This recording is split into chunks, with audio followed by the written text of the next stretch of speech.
It's Raf here from Ace Upgrades. There's a few tips on how to do the backlights on LG 47-inch.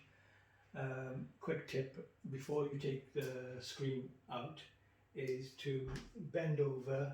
If you move the camera in forward, if you bend over the boards, which is with the strips on, and bend them over, not very tight, but tight enough to tape them to the screen so that it's easy for you to lift out from the top.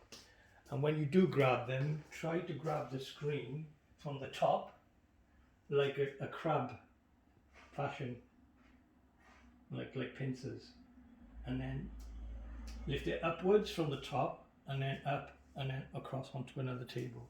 Before you put it on a table, make sure that you put some sort of cloth there, just in case there's a bit of debris, because you don't want to ruin the screen. Over here now, if you, another tip is with these what they call posts, they're supports there for the diffuser. So when I first started doing this, I used to break them because I didn't really know how they come off. But if you get two of these, like what do they call these, like spudgers, opening tool they use for phones and that, it's a very, very sharp blade. So if you put one underneath, you can come in a bit closer. If you put one underneath like that from the center, and then on the edge you can slightly lift it, and if you put a little bit of pressure, then they come out and slide out to the right. And do one again.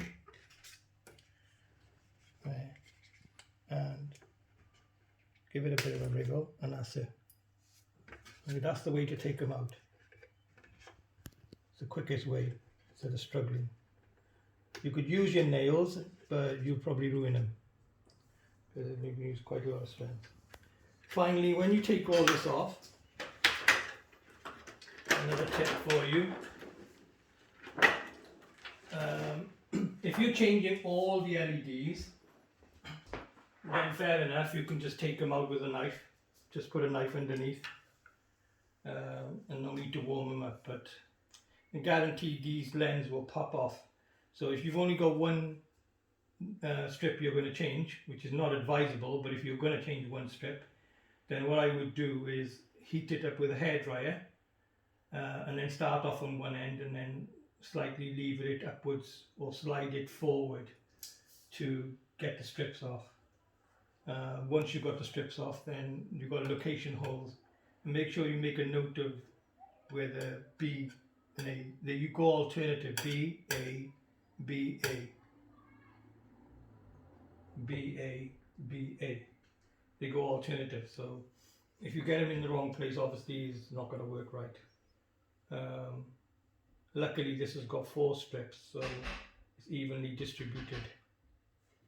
To find out which strip is faulty, you can either just plug in the telly now and switch it on and see what's happening, or advisable to remove the plug underneath,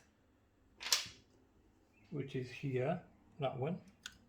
That is the backlight plug from the power supply, and then use what they call a power supply LED tester and test them from here to see which circuit is faulty. You'll find that this is one circuit which should measure